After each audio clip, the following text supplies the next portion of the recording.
kita dapat menyaksikan program Tanyalah Ustaz Biar Tahu. Semua tolong menolong, gembira sama-sama, alhamdulillah.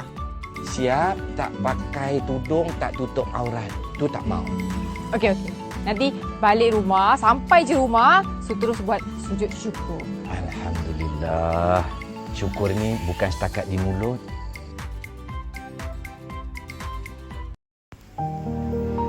Tafsir Dalil Al-Quran Surah Al-Imran ayat 104. Dan hendaklah di antara kamu ada segolongan orang yang menyeru kepada kebajikan, menyuruh berbuat yang makruf dan mencegah dari yang mungkar, dan mereka itulah orang-orang yang beruntung. Seterusnya, dari Abu Hurairah radhiyallahu anhu, ia berkata, sesungguhnya Rasulullah sallallahu alaihi wasallam bersabda, sesiapa sahaja yang mengajak kepada kebenaran, maka ia memperoleh pahala seperti pahala orang yang mengerjakannya tanpa dikurangi sedikit pun, dan siapa sahaja yang mengajak kepada kesesatan, maka ia mendapat dosa seperti dosa orang yang mengerjakannya tanpa dikurangi sedikit pun. Konsep amar ma'ruf dan nahi mungkar berasal daripada istilah dalam Al-Quran yang bermaksud mengajak manusia kepada Allah Subhanahu Wa Taala atau mentaati perintah Allah. Konsep amar ma'ruf nahi mungkar dalam penyiaran Islam banyak membantu manusia dalam perkara kebaikan dan kemaslahatan. Contoh program televisyen atau penyiaran Islam di Malaysia adalah seperti Imam Muda, Pencetus Ummah dan Ustazah Pilihan. Manakala stesen TV Al-Hijrah merupakan stesen TV terbaik di Malaysia yang menerapkan konsep amar ma'ruf nahi mungkar. Seterusnya, peranan penyiaran. Peranan penyiaran yang pertama muadib, iaitu sebagai pendidik. Contohnya, penyiaran yang mengajar agar melaksanakan perintah Allah dan meninggalkan larangannya. Kedua, penyiaran berperanan sebagai musaddiq, iaitu ejen informasi. Contohnya, memberi informasi yang benar dan tidak palsu.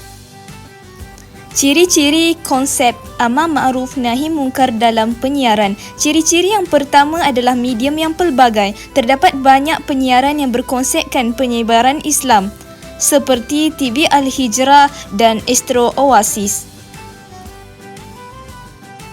Ciri kedua konsep penyiaran adanya nilai-nilai murni. Ianya perlulah nilai yang tidak bertentangan dengan Al-Quran dan Sunnah, seperti penyiaran rancangan kanak-kanak Alif dan Sofia yang terlalu banyak menerapkan nilai-nilai murni.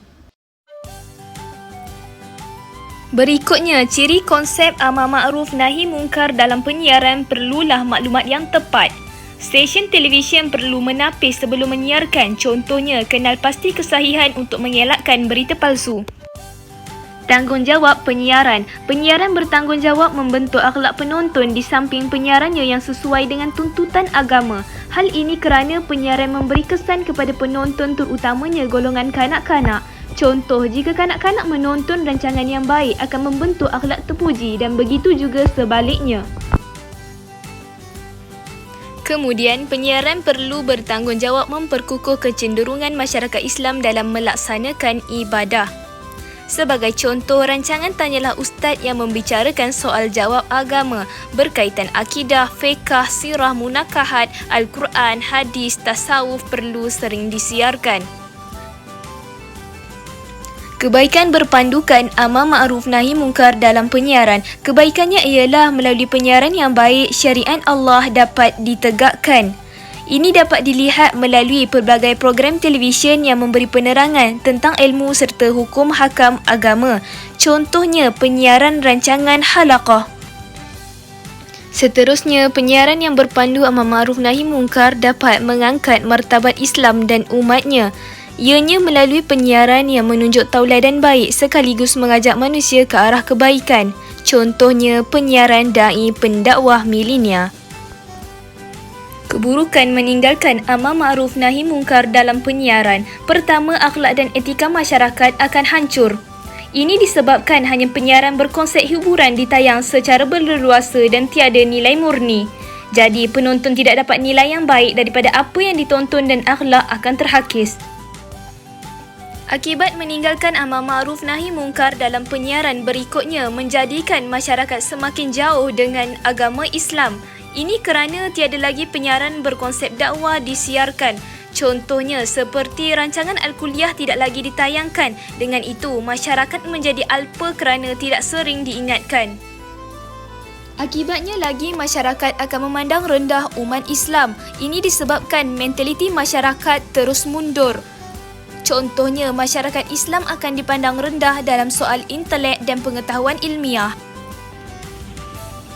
Kesimpulannya, amar ma'ruf nahi mungkar dalam penyiaran amatlah penting kerana penyiaran yang baik atau buruk akan membentuk pelbagai tingkah laku, budaya dan perkembangan personaliti dalam kalangan masyarakat.